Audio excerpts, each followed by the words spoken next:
ఇజ్రాయెల్ను Hamas మరోసారి target చేసింది. పాలస్తీనాలోని గాజాపై పట్టున్న Hamas Israel రాజధాని టెల్ అవీవ్పై పెద్ద క్షిపణులతో దాడి చేసింది. హమాస్ ఆయుధ విభాగం అల్ ఖస్సాం బ్రిగేడ్స్ ఈ విషయాన్ని ప్రకటించింది. తమ పౌరులపై జియోనిస్టు మారణకాండకు ప్రతిస్పందనగా పెద్ద రాకెట్లను ప్రయోగిస్తున్నట్లుగా టెలిగ్రామ్ ద్వారా వెల్లడించింది. గాజా స్ట్రిప్ నుంచే భారీ క్షిపణులను లాంచ్ చేసినట్లుగా హమాస్కు చెందిన అల్ అక్సా టీవీ పేర్కొంది.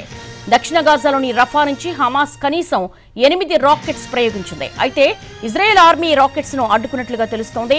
Israel central city Tel Aviv, Herzliya, Petah ట్వికాతో సహా పలు నగరాలు, పట్టణాల్లో ప్రజలను హెచ్చరించి సైరన్లు మోగాయి. మరోవైపు హమాస్ తాజా దాడిలో ఇజ్రాయెల్కు జరిగిన నష్టంపై ఇంకా క్లారిటీ రాలేదు. దాడుల విషయాన్ని ధృవీకరిస్తోంది. ఇక ఇజ్రాయెల్ను హమాస్ మరోసారి టార్గెట్ చేసిన దృశ్యాలు మనం చూస్తున్నాము.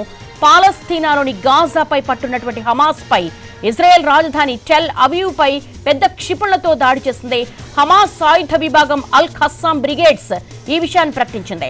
తమ పౌరులపై జియోనిస్టు మారణకాండకు ప్రతిస్పందనగా పెద్ద రాకెట్స్ ప్రయోగిస్తున్నట్లుగా టెలిగ్రామ్ ద్వారా వెల్లడించింది.